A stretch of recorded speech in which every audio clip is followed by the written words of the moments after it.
강하랑의 정치톡 시간입니다. 5월 14일 시선을 집중시킨 정치 뉴스 만나보시죠.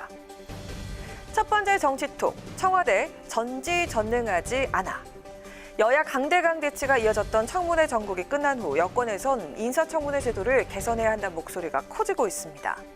현재 신상털기식, 흠집 내기식 청문회로는 제대로 된 검증을 할 수 없다는 건데요. 민주당 송영길 대표 역시 인사청문 제도의 문제점을 지적하면서 능력 검증과 도덕성 검증을 분리하자고 제안했습니다. 청와대가 전지전능한 인력과 정보를 비밀리에 수집하는 것도 아니고 있는 조건에서 최선을 다해서 검증을 하는 것이고 청문회 제도를 능력 검증 청문회와 개인 어떤 그런 문제를 분리해서 하는 방안들을 검토해서 차제의 청문회가 개선될 필요가 있지 않겠는가 이렇게 생각을 합니다. 후보자의 도덕성 검증은 비공개로 하고 정책과 능력 위주로 검증을 하자는 뜻이 포함되어 있는 건데요. 송 대표는 누가 집권당이 되더라도 매번 동일한 문제에 봉착하는 만큼 야당이 반대한다면 다음 정권부터 적용되는 단서를 달더라도 차제의 청문회가 개선될 필요가 있다고 강조했습니다.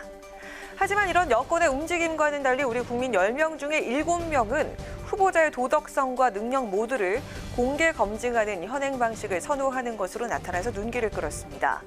청문회 방식에 대한 여론조사를 실시한 결과 도덕성과 정책 능력 모두 공개 검증하는 방식이 좋다는 응답이 76%, 도덕성은 비공개, 능력 검증은 공개로 하는 방식이 좋다는 응답자는 19%로 나타났습니다.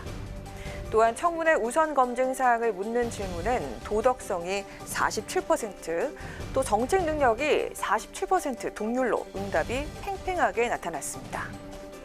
인사청문회가 시행된 지 20년이 넘었지만 청문회가 끝날 때마다 매번 무용론이 제기되고 있습니다.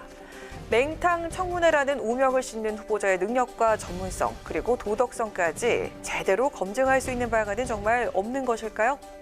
이어서 오늘의 두 번째 정치톡. 숲에는 노목도 있어야. 국민의힘 차기 당대표 선거 레이스가 후끈 달아오르고 있습니다. 다음 달 11일에 있을 전당대회를 앞두고 출마를 선언했거나 또는 검토 중인 당권 주자만 10명에 달하는 등 후보자 간의 경쟁도 아주 치열한데요. 그 가운데서도 가장 눈에 띄는 경쟁 구도는 바로 신구 대결입니다.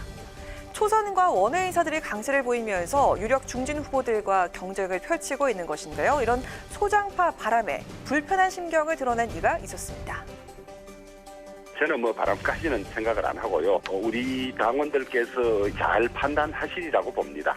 숲은 작은 나무도 있어야 되지만은 거목, 노목, 오사목이 다 있어야 숲이 되지 않습니까? 윤여정 선생 같은 경우도 연세가 70이 넘어서도 상을 받으시고 나이가 많은 사람들 무조건 물러나라 이런 것은 저는 옳지 않다고 봅니다.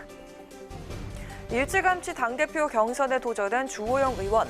당권 경쟁이 신구 대결로 진행되는 시각에 부정적인 입장을 밝혔습니다. 영화 미나리로 한국 배우 최초로 아카데미 여우조연상을 수상한 윤여정 씨를 예로 들면서 얼마나 새로운 생각을 갖고 혁신하려 노력하느냐에 달렸지 단순히 나이로 사람을 평가하는 건 맞지 않다라고 강조를 했습니다. 한편 주 의원 자신이 당대표가 되면 윤석열 전 검찰총장을 최단 시간에 입당시키겠다라고 밝히기도 했는데요. 여러 채널을 통해서 윤 전 총장이 국민의힘에 입당할 의사가 있다는 걸 확인했다며 근거 없는 이야기는 하지 않는다라고 덧붙였습니다. 국민의힘 당권 경쟁이 세대 간의 대결로 이어지면서 초선 소장파 의원 대 중진 의원 간의 기싸움이 치열하게 벌어지고 있습니다. 한쪽에선 세대 교체의 필요성을, 다른 한쪽에선 경험과 경륜을 내세우고 있는데요. 초선과 중진이 계급장 떼고 붙은 당권 경쟁, 승자는 과연 누가 될까요? 지금까지 강하랑의 정치톡이었습니다.